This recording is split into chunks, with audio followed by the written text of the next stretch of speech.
ان کی زندگی ایسی ہی کٹ جاتی ہے اور وہ تڑپ تڑپ کر کے مر جاتا ہے۔ اسی طریقے سے اسی دھرتی میں، اسی زمین پر، اسی محل میں بیٹا تھا اس بیٹا کا بھی یہی طور طریقہ کرتا تھا، عیاشی میں زندگی گزارتا تھا، باپ کا مال عیش و عشرت میں زندگی کو کاٹتا تھا۔ میرے بھائی یاد رکھیے گا، اللہ سے انہوں نے بدعا کی کیا کہ اللہ آپ ان سے نمٹ جائیے، آپ اپنے مناسب جو ان کو سزا ہے آپ دے دیجئے۔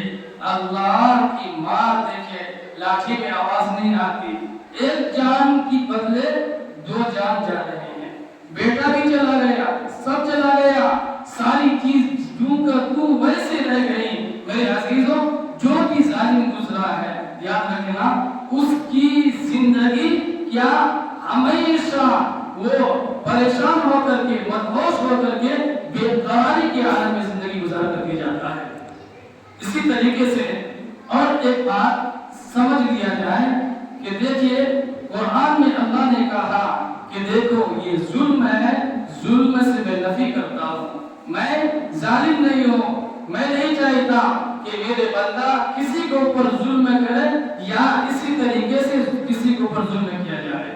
میرے عزیزوں، اللہ تبارک و تعالیٰ کا فیصلہ ہے، جو بھی انسان جس طریقے سے زندگی یہاں سے گزار کے جاتا ہے، اس کی موت بھی ویسی ہی آتی ہے، اس کی موت بھی ویسے ہی آتی ہے۔ کما تدین تدان، جیسا کرو گے ویسا بھرو گے۔ میرے بھائی اسی کے ضمن میں اور ایک واقعہ سن لیجئے۔ کہتے ہیں کہ ایک انسان ہے، وہ تاجر تھا۔ کیا تھا؟ وہ تاجر تھا، تجارت کیا کرتا تھا، اور تاجر کا قافلہ جا رہا تھا، اس میں وہ سوار تھا، اور انہوں نے ارادہ کیا کہ ہم لوگ جائیں گے، حج کرنے کے لیے جائیں گے۔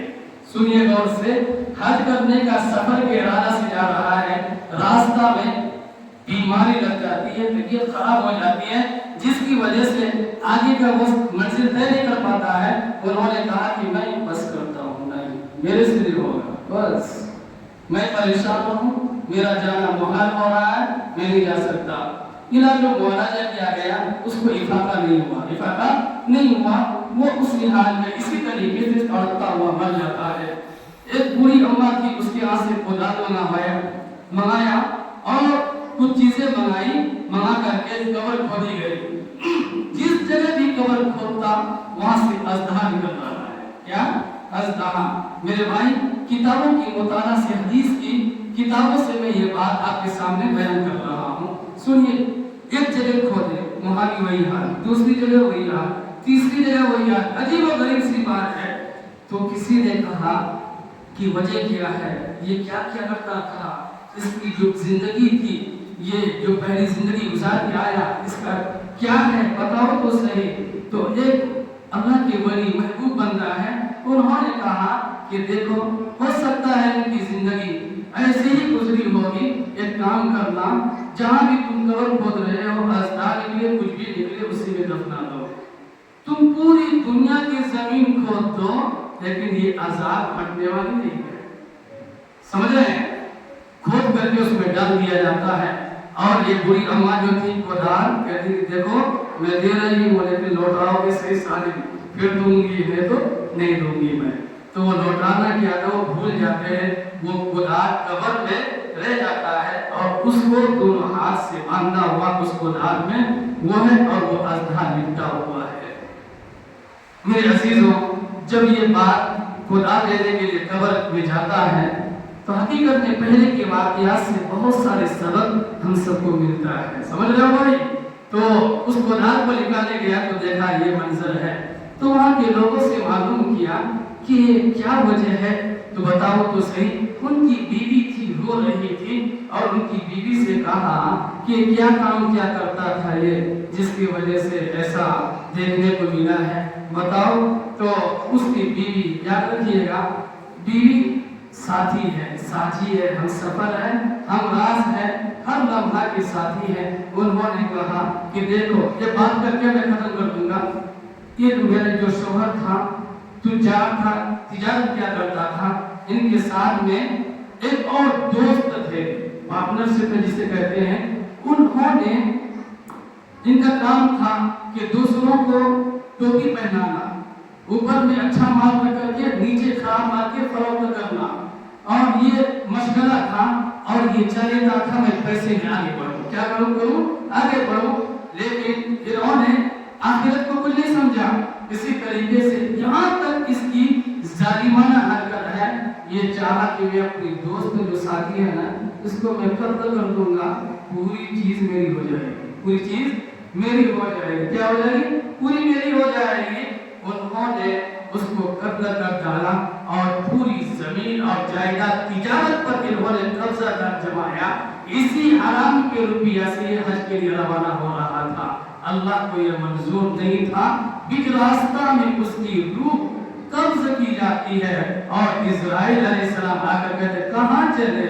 ہو گیا، بس بس بس۔ دعا فرمائیں جو باتیں کہی گئی رب ذوالجلال ہم سب کو کہنے سننے سے زیادہ عمل کی توفیق عنایت فرما۔ اللہ ان واقعات سے قصص سے ہم سب کو عبرت حاصل کرنے کی توفیق مرحمت فرما۔ اے اللہ ظلم و زیادتی سے کوئی بھی کسی بھی بندہ پر کوئی ظلم نہ کرے، اللہ ہم سب کو ایسی زندگی عنایت فرما۔ اللہ اپنے محبوب چنیدہ پسندیدہ بندوں میں ہم سب کو شامل فرما۔ اللہ ہماری اس دعاؤں کو اپنے فضل و کرم اپنے حبیب کے صدقے طفیل سے قبول فرما۔ آمین وصلی اللہ علی النبی الکریم والحمد للہ رب العالمین۔